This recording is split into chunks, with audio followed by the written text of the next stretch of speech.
Herkese merhaba. Bu hafta gören herkesin evet bu tabloyu biliyorum dediği ama bununla beraber tabloyu bilenlerin bir kısmının tabloyu yanlış bir devrimle eşleştirdiği, bir kısmının ise tabloyu doğru bilmekle beraber hikayesinin tamamını bilmediği bir tabloyu ele almak istedim. Eugène Delacroix'ın Halka Yol Gösteren Özgürlük isimli tablosunu inceleyeceğiz bu hafta.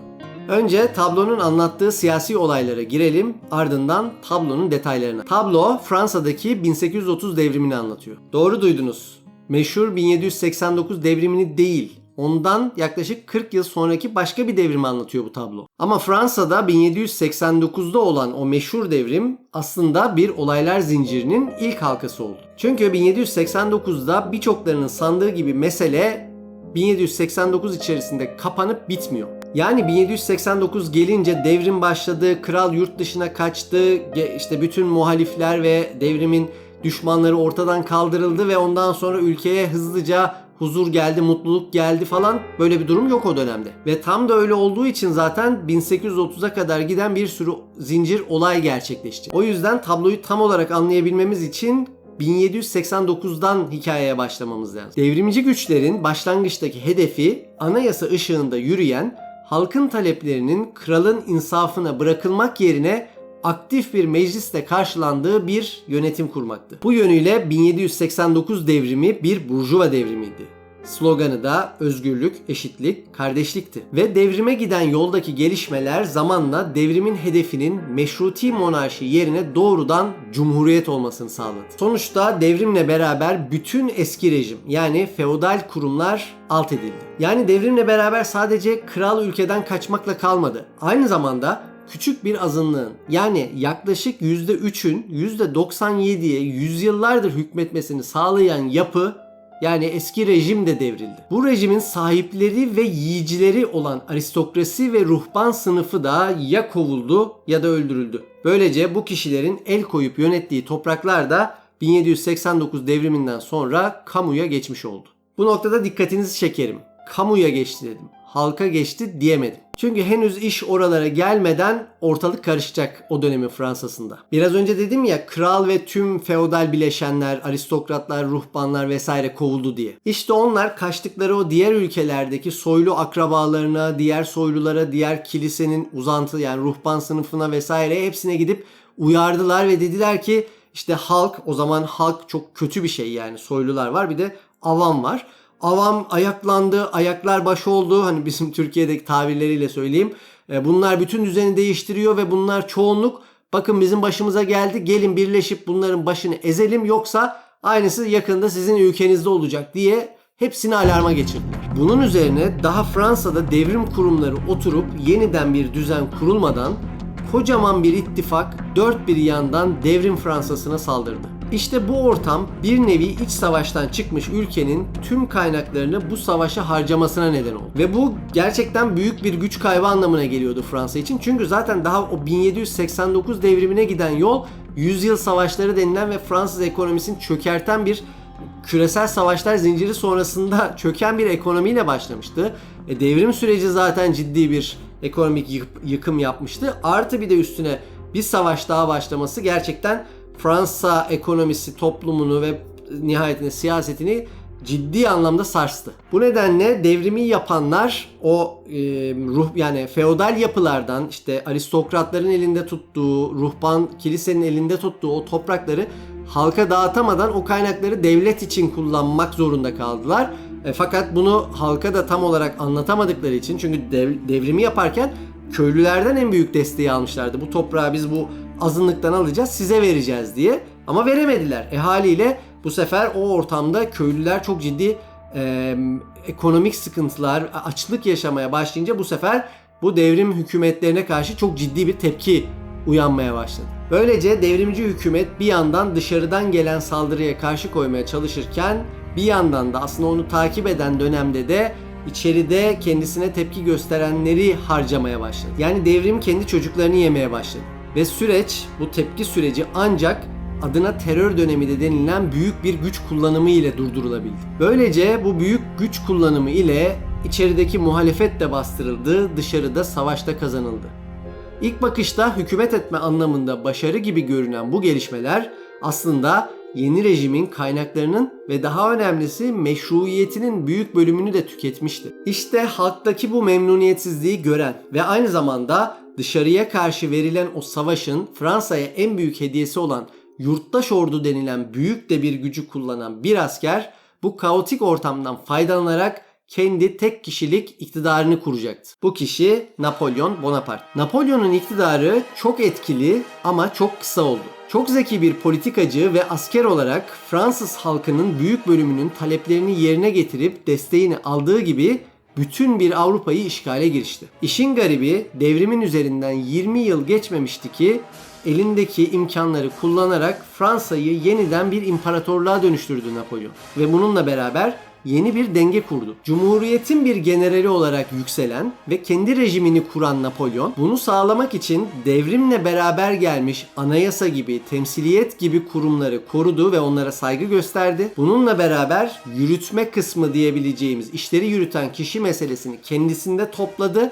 ve bir çeşit melez bir yapı oluşturdu. Böylece bunun karşılığında yürütmeyi tamamen ellerine alıp Avrupa'yı ve kısmen Afrika'yı işgale girişti. Ne var ki Napolyon'un büyüyen gücü karşısında Avrupa devletleri de birleşmiş ve Napolyon'u yenmişti. Bu zaferin en önemli sonuçlarından birisi Avrupa devletlerinin ulusçuluk karşısında bir ittifak kurmaları olmuştu. İşte Napolyon'un savaşı kaybetmesi ve Fransa'nın artık yenilen taraf durumuna dünyada geçmesinin en önemli sonuçlarından bir tanesi savaşın kazananlarının ulusçuluk karşısında bir ittifak kurmaları ve bu nedenle ulusçuluğa dayanan anayasal monarşi veya devrimci cumhuriyet gibi bütün yapıları ortadan kaldırıp Fransa'yı doğrudan eski rejimin yani eski usul bir krallığa dönüştürmeleri oldu. Fransa savaşı kaybetmiş durumdaydı ve savaşın kazananı durumunda olan dünyanın en büyük devletlerinin dayattığı monarşiye karşı koyamadılar. Böylece Napolyon'un savaşları kaybettiği 1815 sonrasında bir anlamda geri dönülmüş oldu. Devletin başına tutucu bir kral geldi. Bununla beraber temsil kurumu yani parlamento kuruldu ama temsiliyet gerçekten çok düşük bir düzeyde kaldı. Fransız devrimi öncesinde iktidara etki edebilen grupların nüfusa oranı %3'tü. Ancak bu %3'ü ruhban sınıfının ve aynı zamanda aristokratların oluşturması nedeniyle aslında bütün toplumu kapsayacak şekilde hareket ediyorlar ama aslında sadece kendi sınıflarını temsil ediyorlardı. İşte bu adaletsizlik devrimin en önemli nedenlerinden biriydi. Ve bütün o devrim süreçlerinin sonucunda 1815 yılına gelindiğinde yine %3'lük bir temsil vardı. Bu kez farklı olan tek şey büyük burjuvaziden belirli isimlerin de bu temsiliyete eklenmesiydi. Muhalefette olan ve daha geniş oy hakkı isteyen ılımlıların talepleri için ise bir tehdit algısı mevcuttu. Böylece daha çok temsiliyet için muhalefet, ılımlılar sesini daha çok arttırdıkça ve temsiliyet talepleri daha da yükseldikçe adına Polignac darbesi denilen bir çeşit sıkı yönetime kadar gitti işler. Ve artık 1830'a geldiğimizde bu taleplerinin karşılığını böylesi bir yönetimden hiçbir şekilde alamayacağını ve yönetimin baya 1789 öncesindeki gibi bir monarşi yapmak istediğini gören muhalefetteki güçler artık bunu güç kullanma yoluyla alabileceklerini düşündüler ve 1830 devrimini başlattılar. Ve bu devrim 3 günde tamamlandı. Devrimciler ilk günde Paris'te kurdukları barikatlar ile kentin dış destek ile bağlantısını kestiler. Dışarıdan gelmeye çalışan güçlerle çatışmaya başladılar. İkinci günde belediye meclisi öğrenciler ve işçilerin eline geçti. Ve üçüncü günde Kral 10. Charles tahttan indirildi.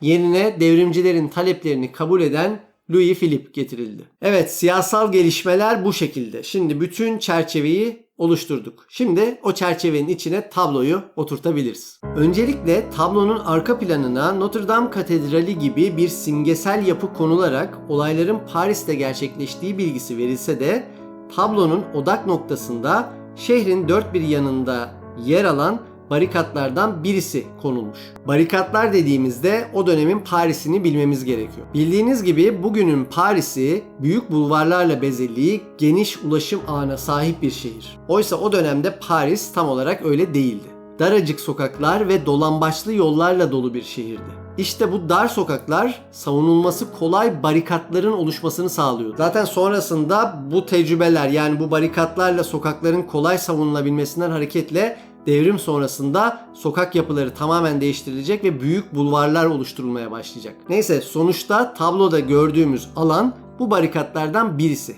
Ana figürümüz olan özgürlüğü temsil eden kadın emin bir şekilde bu barikatın üstünden geçiyor. Ve barikat içinde seçebileceğimiz mobilya parçaları, tahtalar, at arabaları parçaları ve sokak taşları bize bu barikatı anlatıyor. Benzer şekilde özgürlüğü temsil eden kadını ortaya aldığımızda barikatın bir tarafında muhalifleri simgeleyen bir erkek, diğer tarafında ise iktidarı simgeleyen bir asker olduğu görülmekte. Tablonun bu kısmını inceleyen sanat tarihçileri muhalif olan kişiyi anlamamız için ressamın özellikle gece elbisesi ile onu resmettiğini belirtirler. Çünkü o baskı döneminde muhalifleri gece evlerinden alıp öldürdükten sonra sokaklarda sergileme yöntemi varmış. Haliyle bu kişiyle aslında onun muhalif olduğu vurgulanıyor. Diğer taraftakinin bir asker olduğu zaten üniformasından anlaşılıyor. Yani çatışmanın tarafları barikatın iki yanına serilmiş ölüler aracılığıyla bize özetlenmiş. Gelelim en merkezi figüre. Tabloda herkese önderlik eden kadına, yani özgürlüğe. Burada göğüsleri açık, koltuk altı kıllı ve ayakları çıplak resmedilen kadının özgürlüğü temsil edemeyeceğine dair eleştiriler olsa da